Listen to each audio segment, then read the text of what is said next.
Hello అండి, అందరికీ welcome back to my channel. నేను మీ అనుని. అందరు ఎలా ఉన్నారు? బాగున్నారు? అందరు బాగుండాలి, అందులో నేను ఉండాలి. ఇవాళ మన రెసిపీ వచ్చేసి కాకరకాయ ఊరగాయ అండి. మనం మామిడికాయ పచ్చడి పెట్టుకుంటాం కదా, అలా పెట్టుకోవాలి. టేస్ట్ అయితే చాలా బాగుంటుంది. కాకరకాయ అంటే అందరికి ఇష్టం ఉండదు కదా, చేదు ఉంటుందని చెప్పి, కానీ అది తినాలి, ఆరోగ్యానికి చాలా మంచిది కదా. ఇలా చేసి పెట్టుకున్నారంటే ఒక వారం 10 రోజుల దాకా నిలువ ఉంటుంది. దానికి కావాల్సిన పదార్థాలు: కాకరకాయలు, చింతపండు, మెంతులు, ఆవాలు, ఎండుమిరపకాయలు, వెల్లుల్లి, జీలకర్ర, ఆవాలు, జీలకర్ర, నూనె, కారం, పసుపు, ఉప్పు. మనమైతే ఇలా కట్ చేసుకొని పెట్టుకోవాలి కాకరకాయలని. తర్వాత స్టవ్ ఆన్ చేసుకొని కడాయి పెట్టేసుకుందాము. కడాయి వేడైన తర్వాత మనం కొంచెం మెంతులు వేసుకోవాలి. ఒక 2 స్పూన్ల ఆవాలు వేసుకుందాము. 1 స్పూన్ జీలకర్ర వేసుకుందాము. వేసుకొని ఇదైతే మంచిగా రంగు మారే వరకు వేపుకుందాము.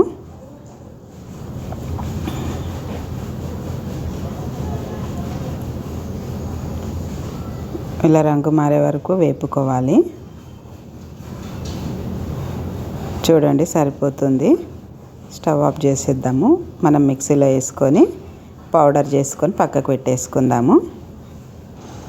తర్వాత మళ్ళీ స్టవ్ ఆన్ చేసుకొని అదే కడాయి పెట్టేసుకొని, కడాయి వేడైనాక డీప్ ఫ్రైకి సరిపడంత ఆయిల్ వేసుకుందాము.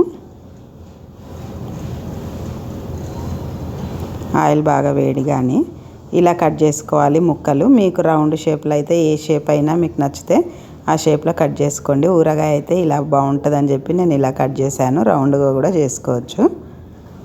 ఇంకా మనం ఇది వేడి వేడి నూనెలో వేసి ఎర్రగా వేపుకోవాలి. బాగా క్రిస్పీనెస్ రావాలి, చేదంతా పోతుంది. చూడండి, ఇలా వచ్చేస్తే సరిపోతుంది.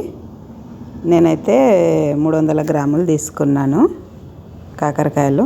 అన్నీ చూడండి ఇలా వేపుకొని పక్కకు పెట్టేసుకుందాము. మళ్ళీ అదే నూనె వేడి ఉంది కదా, అందులో కొంచెం ఆవాలు, జీలకర్ర వేసుకుందాము.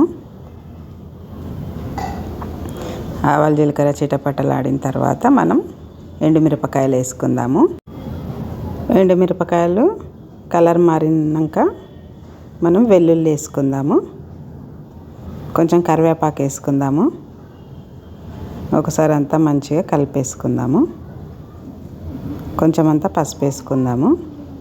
చింతపండు రసం తీసి పెట్టినాను, దాన్ని పోపులో వేసేసుకొని ఇంకా నూనె పైకి తేలే వరకు, చిక్క పడే వరకు బాగా మనం దీన్ని మగ్గిద్దాము.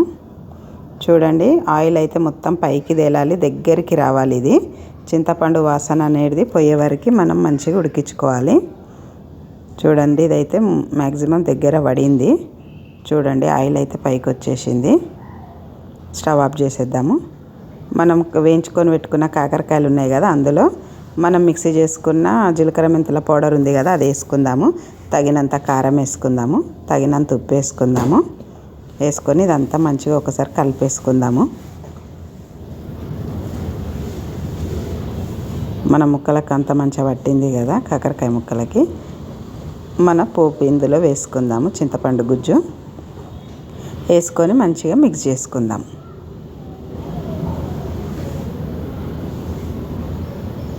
కొంచెం నూనె పైకి వస్తుంది. కొద్దిసేపు అయిన తర్వాత మనము ఊరగాయ కదా, చూడండి, ఇది రైస్లోనికైతే చాలా బాగుంటుందండి. మనకు ఎప్పుడైనా ఏమన్నా తినబుద్ధి కానప్పుడు ఇలా చేసుకొని తిన్నామంటే టేస్ట్ అయితే చాలా బాగుంటుంది. ఇది వారం 10 రోజుల దాకా నిలువ ఉంటుంది. ఒకవేళ మీకు నచ్చినట్లయితే దీన్ని తప్పకుండా ట్రై చేయండి. అలాగే నా వీడియో చూస్తున్న వాళ్ళందరికీ సబ్స్క్రైబ్ చేసుకోండి, లైక్ చేయండి, షేర్ చేయండి, సపోర్ట్ కూడా చేయండి అండి. Thank you for watching. Bye.